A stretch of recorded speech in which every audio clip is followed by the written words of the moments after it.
వందనాలండి. బాగున్నారు అందరూ? విందాం ప్రియులరా, కొన్ని నిమిషాలు చక్కగా దేవుని మాటలు, చెప్పబడుతున్నటువంటి మాటలు, మరి ఏ మాటలైతే దేవుని యొక్క నడిపింపు ద్వారా మనందరితో మాట్లాడబోతున్నాడో చక్కగా కొన్ని నిమిషాలు జాగ్రత్తగా దేవుని మాటలు వినాలని ప్రేమపూర్వకంగా మీకు అందరికీ తెలియజేస్తున్నాను. ఈ సమయంలో దేవుని యొక్క మందిరంను గూర్చినటువంటి కొన్ని మాటలు బైబిల్ గ్రంథంలో నుంచి మనమందరము చాలా జాగ్రత్తగా ఆలోచన చేద్దాం. భావినాల ప్రియులారా, బైబిల్ గ్రంథంలో చాలామంది భక్తులు ఉన్నారు. దేవుని చేత చక్కగా వాడబడి దేవుడిచ్చినటువంటి తలాంతులు ఏవైతే ఉన్నావో వాటి ప్రకారము చక్కగా దేవుని యొక్క నామమును మహిమపరిచారు.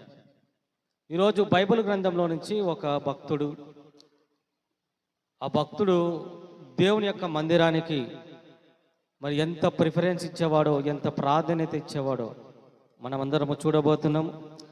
అంత మాత్రమే కాకుండా మనం కూడా నేర్చుకోబోతున్నాం. కనుక చాలా జాగ్రత్తగా విందాం. బైబిల్ గ్రంథంలో ఒక రాజు కనబడతాడు. ఆ రాజు పేరు దావీదు మహారాజు. ఎవరు? దావీదు మహారాజు. పరిచయమేనా మీకు అందరికీ? దావీదు గారు మీకు అందరికి పరిచయమేనా అని అడుగుతున్నాను. మీ మందిరంలో ఉన్నటువంటి దావీదు కాదు, పరిచయమే అంటున్నారు గట్టిగా. బైబిల్ గ్రంథంలో దేవుని చేత ఎన్నుకోబడినటువంటి వాడు, అభిషేకించబడినటువంటి దావీదు గారు మీకందరికీ పరిచయమేనా అని అడుగుతున్నాను. పరిచయమేనా? విందాం. మరి ఎలాంటి పరిచయం ఉందో ఆయనతో ముందుగా మీకు అర్థమవుతాయి. జాగ్రత్తగా విందాం పిల్లలు. దావీదు గారు మందిరమును గూర్చినటువంటి మాటలు పరిశుద్ధ గ్రంథంలో చాలా మాటలు రాయబడ్డాయి. కొన్ని మాటలు బైబిల్ గ్రంథంలో నుంచి మనం ఆలోచన చేద్దాం. రండి త్వరగా, సమయము ఎక్కువ లేదు కాబట్టి ప్రియులరా త్వరగా మీరు చూడాలి, త్వరగా చదవాలి. దినవృత్తాంతముల గ్రంథము, మొదటి దినవృత్తాంతములు 29వ అధ్యాయము ప్రియులరా, పేజీ నంబర్ 358 తీశారా? పేజీ నంబర్ 358 పాత నిబంధన గ్రంథంలో ఉంటుంది. 29వ అధ్యాయము ముందుగా మొదటి వచనం. తరువాత రాజైన దావీదు సర్వ సమాజముతో ఇలాగు సెలవిచ్చెను. చాలు, బాగా వినాలి. ఏ రాజంట? దావీదు మహారాజు. ఏం చెప్తున్నా అంటే దావీదు అన్నాడు. దావీదుని ఉద్దేశించి రాజైన దావీదు అని రాయబడింది. రాజు అయినటువంటి దావీదు గారంట ఒక మాట చెప్తున్నాడంట. ఎవరితో చెప్తున్నాడు? సర్వ సమాజముతో ఇలాగూ సెలవిచ్చెను. బాగా వినాలి పిల్లలారా. సర్వ సమాజముతో ఇలాగ సెలవిస్తున్నాడంట. ఏమని మాట్లాడుతున్నాడో 3వ వచనం చదవగా విందాం. మరియు నా దేవుని మందిరము మీద నాకు కలిగి ఉన్న మక్కువ. చాలు. దావీదు గారి కంటే ప్రియులరా మందిరం మీద ఏముందంటమ్మా? మక్కువ. మొట్టమొదటిగా మనం ఆలోచన చేస్తే ప్రియులరా, దావీదు గారు ఎవరంట? రాజు. ఒక రాజుగా 12 గోత్రములను ఏలుతున్నటువంటి ఒక రాజు, మహారాజు. ఆయన షెడ్యూల్ ఏ విధంగా ఉంటుందో ఒకసారి మీరు ఆలోచన చేయండి ప్రియులరా. ఒక రాజు కింద ఎవరెవరు ఉంటారు? మంత్రులు ఉంటారు, తర్వాత దానికి సంబంధించినటువంటి న్యాయాధిపతులు ఉంటారు, దానికి సంబంధించినటువంటి కార్యకర్తలు ఉంటారు, సభ్యులు ఉంటారు, ఎన్నెన్నో ఉంటాయి. ఒక మాటలో చెప్పాలంటే రాజుకు సంబంధించినటువంటి ఒక భవనం ఎలా ఉంటుంది? ఒక ఉన్నత స్థానంలో ఉంటుంది, ఒక ప్రత్యేకమైనటువంటి విధంగా ఉంటుంది. అలాంటి రాజు మాట్లాడుతున్నటువంటి మాట మందిరంలో గూర్చి ఏమంటున్నాడు? మక్కువ. ఎంత బిజీ షెడ్యూల్ ఉన్నటువంటి ఆయన మాట్లాడుతున్నటువంటి మాట ఏంటంటే మందిరంను గూర్చి మక్కువ అని రాయబడింది పిల్లరా. అంటే మందిరాన్ని ఎక్కువగా ప్రేమించేటువంటి వ్యక్తిగా మనకు దావీదు గారు మనకు కనబడుతున్న పిల్లరా. చూడండి, ఎన్ని కార్యక్రమాలు ఉన్నా, ఎంతమంది ఉన్నా, ఏం చేస్తున్నా దావీదు గారంట మందిరానికి చాలా ప్రిఫరెన్స్ ఇచ్చేటువంటి వాడుగా మనకు బైబిల్ గ్రంథంలో కనబడుతున్నట్టు. రాజు అంతటి వాడే మందిరానికి ప్రిఫరెన్స్ ఇస్తే, ఈరోజు దేవుని మందిరానికి వచ్చినటువంటి వారిలో ఎవరైనా రాజులు ఉన్నారా? ఉన్నారండి? ఎవరైనా ఇక్కడ రాజులు ఉన్నారా? మంత్రులు ఉన్నారా? ఎమ్మెల్యేలు ఉన్నారా? అధికారులు ఉన్నారా? ఉన్నారా? లేరు. మనం ఎవరు? ఏదో చాలా చిన్న చిన్న పనులు చేసుకునేటువంటి వాళ్ళం మనం. రాజంతటి వాడే మందిరాన్ని ఇష్టపడుతుంటే మనం మాత్రం మందిరం అంటే ఇష్టం లేనట్టు ఉన్నాం. మందిరానికి ప్రిఫరెన్స్ ఇచ్చేవారిగా మనము లేం ప్రియులరా. మందిరం అంటే చాలా చులకనగా చూసేటువంటి వారుగా మనం ఉన్నాం ప్రియులరా. ఇంకా మందిరాన్ని దావీదు గారు ఏ విధంగా ప్రేమిస్తున్నాడో ఆయన మాటలో చూద్దాం రండి. కీర్తనల గ్రంథం త్వరగా చూడండి, 26వ అధ్యాయం ప్రియులరా. కీర్తనల గ్రంథము 26వ అధ్యాయము 8వ వచనం.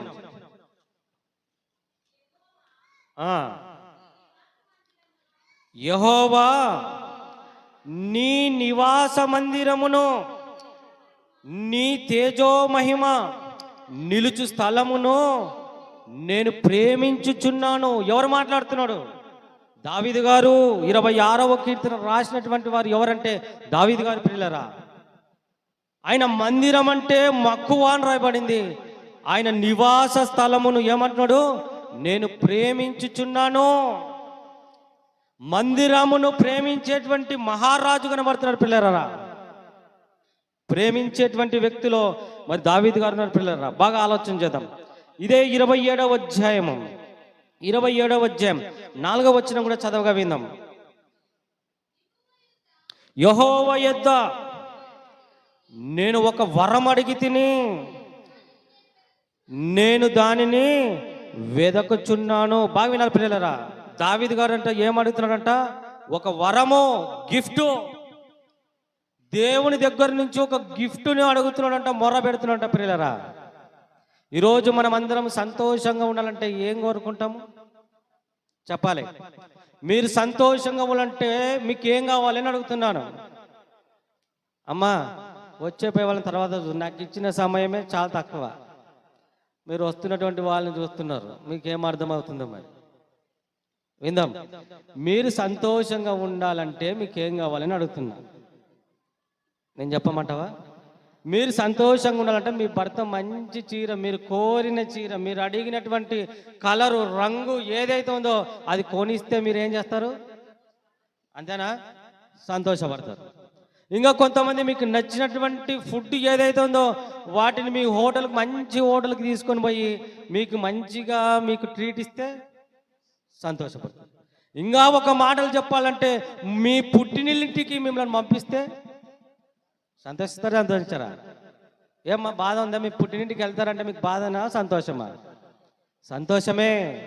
అంటే మీరు సంతోషంగా ఉండాలంటే మంచి ఫుడ్ పెడితే సంతోషిస్తారు, మంచి వస్త్రాలు మీకు కొనిస్తే సంతోషపడతారు, మీకు నచ్చినటువంటి ఆహారాలు మీరు భుజిస్తే మీరు సంతోషిస్తారు. తర్వాత మీకు షాపింగ్లు, బయట ఉన్నటువంటి ప్లేసులు ఒకవేళ చూపిస్తే మీరు సంతోషిస్తాం. అంతేనా? అంటే మనిషి ఈరోజు సంతోషించాలంటే మనకు నచ్చినటువంటి విధంగా వాళ్ళు నడుచుకుంటే, మనల్ని చూసుకుంటే, మనకు కొనిస్తే మనం అందరం ఏం చేస్తాము? సంతోషిస్తాం. అంతేనా? చెప్పాలమ్మా, త్వరగా ముగిస్తాను. అంతేనా? అంతే. మరి దావీదు గారు ఎలా ఏ విషయంలో సంతోషిస్తాడో మీకు చూపిస్తాను. రాజు అయినటువంటి దావీదు గారంట ఆయన కూడా సంతోషంగా ఉంట. ఆయన దేని యందు సంతోషిస్తున్నాడో ఈ మాటను చూద్దాం రండి. ఇదే కీర్తనల గ్రంథం 27 చివరి మాట, ఇప్పుడు చదివినటువంటి మాటలు ఉన్నాయి కింద. యెహోవా ప్రసన్నతను చూచుటకును, ఆయన ఆలయములో ధ్యానించుటకును. ఇది దయచేసి అందరూ అండర్లైన్ చేసుకోండి. ఇప్పుడు చదువుతున్నటువంటి మాట, నా జీవిత కాలమంతయు నేను యెహోవా మందిరములో నివసింపగోరుచున్నాను. ఒక రాజు మాట్లాడుతున్నటువంటి మాట ప్రియులారా. ఏమంట? నా జీవిత కాలం అంతా ఒక రోజు కాదు, 2 రోజులు కాదు, ఒక నెల కాదు, ఒక సంవత్సరం కాదు, జీవిత కాలం అంతయు ఎక్కడ ఉండాలని ఇష్టపడుతున్నాడంటమ్మా? యెహోవా మందిరములో. రాజు అయినటువంటి అంత బిజీ షెడ్యూల్ ఉన్నటువంటి రాజే దేవుని మందిరంలో ఆయన జీవితాన్ని గడపాలని ఇష్టపడుతున్నాడు. అదే కోరుకుంటున్నాడు దేవునికి. అదే చదివేమన్నాము, యెహోవా యొద్ద ఒక వరము అడిగి తిని. ఏంటి ఆ వరం అంటే, నేను నా జీవిత కాలమంతా నేను ఎక్కడ ఉండాలి? యెహోవా మందిరములో ఉండాలి. ఆయన ప్రాణము పోయేంత వరకు, ఒక మాటలు చెప్పాలంటే ప్రియులారా, ఆయన ఊపిరి పోయేంత వరకు దేవుని మందిరములో గడపాలి, జీవించాలని ఆయన మొరబెడుతున్నాడంట ప్రియులారా. రాజుకున్నటువంటి ఆశలు చూడండి. ఈరోజు మనకి ఎలాంటి ఆశలు ఉన్నాయో ఒకసారి ఆలోచన చేద్దాం. దేవుని మందిరంలో కార్యక్రమాలు 3 రోజులంటే ఈరోజు చాలా మంది సింపుల్గా ఎగరగొట్టారు. పెళ్ళిళ్ళని, సంబరాలని, చిందులని, అలసిపోయామని ఏవేవో కారణాలు చెప్పి ఏం చేశాము? మందిరానికి ప్రిఫరెన్స్ ఇవ్వడం లేదు. కారణం ఏంటంటే ప్రియులారా, దేవుడు అంటే అర్థం కాలేదు. దేవుని యొక్క మందిరం యొక్క ప్రాముఖ్యత ఏంటో వారికి తెలియదు ప్రియులారా. రాజు అయినటువంటి దావీదు ఏం చేస్తున్నాడు? ఆయన మందిరం అంటే మక్కువ, ఆయన మందిరం అంటే నేను ప్రేమిస్తున్నాను అంటాడు. ఆయన మందిరం అంటే ఆయన జీవిత కాలమంతయు యెహోవా మందిరంలో నేను ఉండాలని కోరుకుంటున్నాను అని మాట్లాడుతున్నాడు ప్రియులారా. అంతేనా? కోరుకుంటున్నాను మాట్లాడుతున్నాడు. ఇదే కీర్తనల గ్రంథం 63వ అధ్యాయం. త్వరగా కీర్తనల గ్రంథం 63వ అధ్యాయము మొదటి 2 వచనాలు చదవగా విందాం ప్రియులారా. నా దేవుడవు నీవే, వేకువనే నిన్ను వెదుకుదును, నీ బలమును నీ ప్రభావమును చూడవలనని పరిశుద్ధాలయమందు నేను ఎంతో ఆశతో నీ తట్టు కనిపెట్టి ఉన్నాను. పరిశుద్ధ ఆలయమునందు చూడాలి బాగా.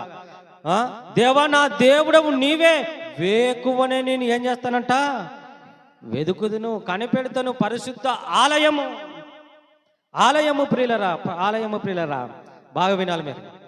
అంటే దేవుని మందిరముకు దావీదు ఇస్తున్నటువంటి ప్రిఫరెన్స్ ఏంటో ఒకసారి మీరు ఆలోచన చేయండి. ఇదే కీర్తనల గ్రంథం 122వ అధ్యాయం.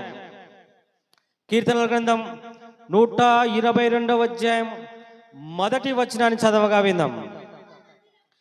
యెహోవా మందిరమునకు వెళ్ళుదామని జనులు నాతో అనినప్పుడు నేను సంతోషించి తిని. దావీదు చూడండి ప్రియులారా, మందిరానికి వెళ్దామని జనులు మాట్లాడుకుంటుంటే ఆ మాటలు విన్నటువంటి దావీదు ఎవరైతే ఉన్నారో సంతోషిస్తున్నాడంట.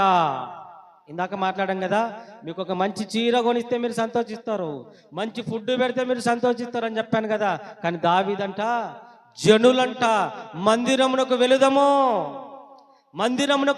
అని వారు మాట్లాడుకుంటుంటే విన్నటువంటి దావీదు ఏం చేశాడంట ప్రియులారా? సంతోషిస్తున్నాడు. ఈరోజు చూడండి, క్రైస్తవులుగా క్రీస్తు రక్తములో కడగబడినటువంటి మనము మందిరానికి వస్తున్నటువంటి మనం ఎలా ఉన్నాయి తెలుసా? ఆమె వస్తే నేను రాను, నేను వస్తే ఆమె రాను, ఇలాంటివి మాట్లాడుకుంటూ మనము బ్రతుకుతున్నాము, జీవిస్తున్నాం ప్రియులారా.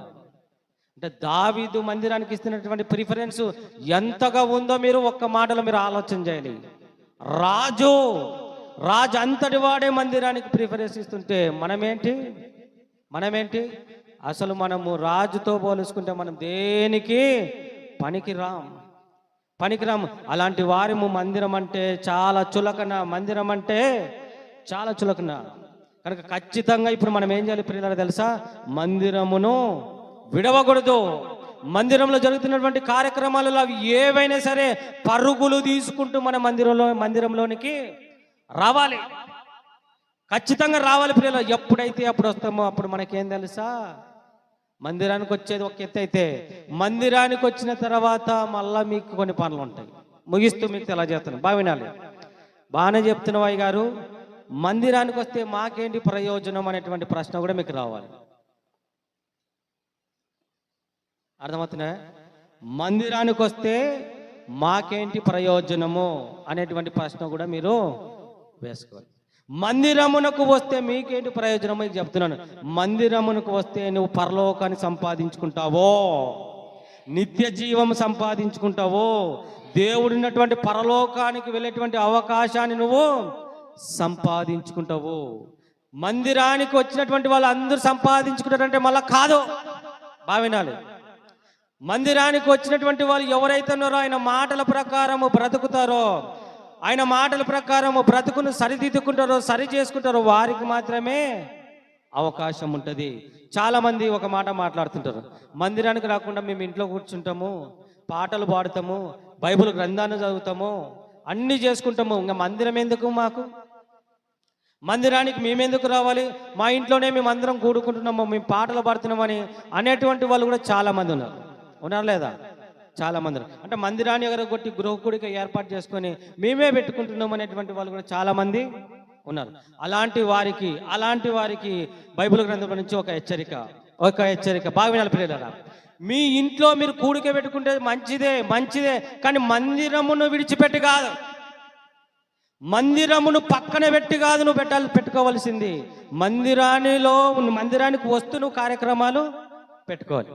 మందిరానికి వస్తూ నువ్వు కార్యక్రమాలు పెట్టుకోవాలి. ఇప్పుడు బాగా విధం ప్రియులరా, మీకు ముగిస్తూ తెలియజేస్తున్నాను, ఈ మాట చెప్పి ముగిస్తాను, అర్థం చేసుకోండి బాగా.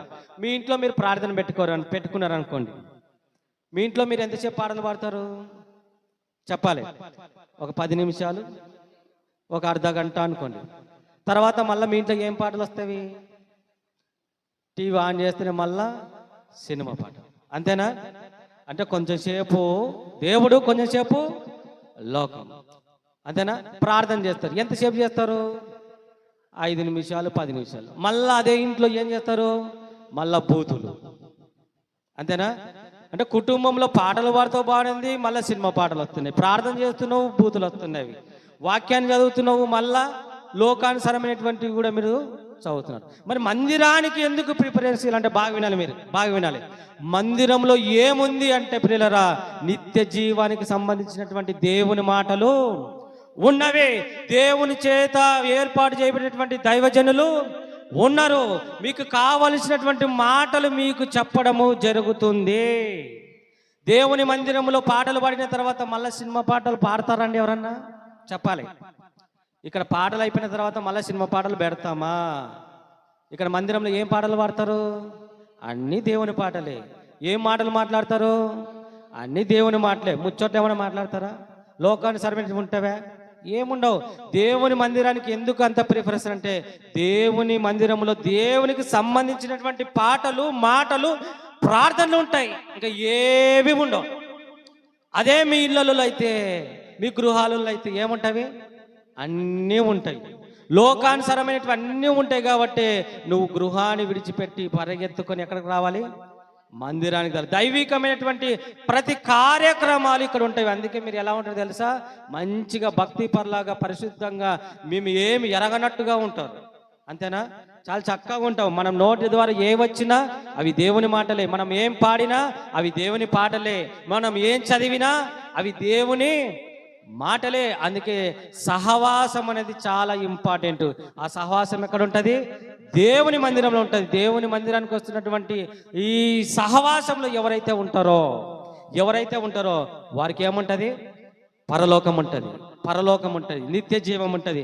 దావీదు చెప్పాడు కదా, ఎంత ప్రిఫరెన్స్ ఇచ్చాడంట? ఆయన మందిరం అంటే మక్కువ, ఆయన మందిరం అంటే ఆయన ప్రేమిస్తున్నాడు ప్రియులరా. ఆయన మందిరంలో ఎన్ని రోజులు ఉంటున్నాడు? జీవిత కాలమంతా ఉండాలని మొరబెట్టాడంట ప్రియులరా. ఈరోజు మనం కూడా ఆయన మందిరంలో ఎల్లప్పుడూ మనకిచ్చినటువంటి పని ఏంటో ఆ పనిని నమ్మకంగా మనం మరణించేంత వరకు ఎవరికి ఏ పనులు అప్పగించబడ్డావో ఆ పనులను నమ్మకంగా యథార్థంగా పని చేస్తూనే నువ్వు చనిపోవాలి. నువ్వు ఆ పని చేస్తూనే నువ్వు మరణించాలి. అప్పుడే నీకు దేవుడినటువంటి పరలోకం, నిత్య జీవం, అతి ఘనత దేవుడు మనకందరికీ అనుగ్రహించునుగాక.